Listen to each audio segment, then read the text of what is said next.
اعوذ باللہ من الشیطان الرجیم بسم اللہ الرحمن الرحیم الحمد لأہلہ والصلاة علی اہلہا۔ مومنین کرام، السلام علیکم ورحمۃ اللہ وبرکاتہ۔ آپ کی خدمت میں آج ایک بہت ہی امپورٹنٹ اور بہت ہی اہم ٹاپک اور موضوع کو لے کر حاضر ہوا ہوں، اور وہ یہ ہے کہ عام طور سے لوگ یہ سوال کرتے ہیں کہ کیا کوئی ایسی دعا ہے یا کوئی قرآن کی ایسی آیت ہے کہ جسے ہم پڑھ کر گھر سے نکلے تو ایکسیڈنٹ نہ ہو۔ وہ لوگ جن کا شغل، جن کا مشغلہ، جن کا کام گاڑی چلانا ہے، خاص طور سے میری گزارش ان لوگوں سے ہے کہ آج کے اس ویڈیو کو خود بھی سنیں اور اپنے تمام آشنا رشتہ داروں کو بھی فارورڈ کریں، کیونکہ یہ ایک خیر جاریہ ہوگا، ایک صدقہ جاریہ ہوگا۔ آج میں 3 آیتیں آپ کی خدمت میں پیش کروں گا کہ اگر کوئی ان 3 آیتوں کی تلاوت کر کے اپنے گھر سے نکلتا ہے تو وہ ایکسیڈنٹ سے محفوظ رہے گا۔ آپ پوری توجہ کے ساتھ ان 3 آیتوں کو سماعت فرمائیں، اسے لکھ لیں اور اسے اپنے پاس رکھیں۔ جیسے ہی گھر سے نکلیں ان تینوں آیتوں کی تلاوت کر کے نکلیں۔ پہلی آیت ہے سورہ قصص کی آیت نمبر 85۔ میں ریفرنس اور حوالہ اس لیے دے رہا ہوں تاکہ آپ لوگ خود قرآن میں دیکھ کر اسے یاد کر سکتے ہیں، لکھ سکتے ہیں۔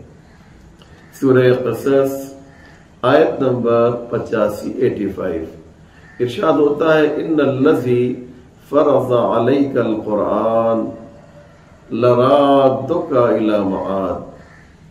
پھر ریپیٹ کر رہا ہوں، ان الذی فرض علیک القرآن لرادک الی معاد۔ یہ ہے سورہ قصص کی آیت نمبر 85۔ اور دوسری آیت جو بہت ہی مشہور ہے اور بہت سے لوگوں کو یاد بھی ہے، وہ یہ ہے کہ سبحان الذی سخر لنا ھذا وما كنا له مقرنین وإنا إلی ربنا لمنقلبون۔ یہ سورہ زخرف کی آیت نمبر 13 اور 14 ہے۔ پھر ریپیٹ کر دوں ایک بار، سبحان الذی سخر لنا ھذا وما كنا له مقرنین وَإِنَّا إِلَىٰ رَبِّنَا لَمُنْقَلِبُونَ۔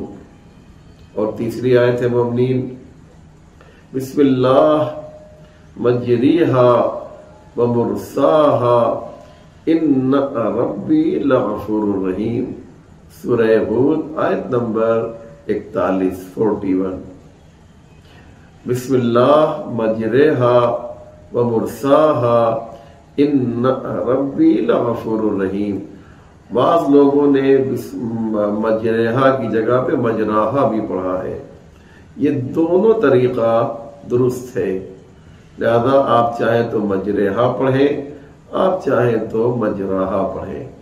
پھر ریپیٹ کر رہا ہوں، بسم اللہ الرحمن الرحیم، بسم اللہ مجرہا ومرساہا ان ربی لغفور رحیم۔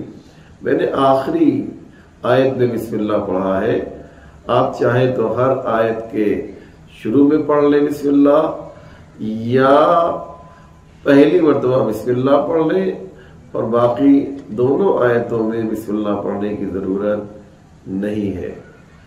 اور اس کے بعد جب یہ 3 آیتیں مکمل کر لیں تو 3 مرتبہ آیت الکرسی پڑھ کر اپنے اوپر دم کر لیں۔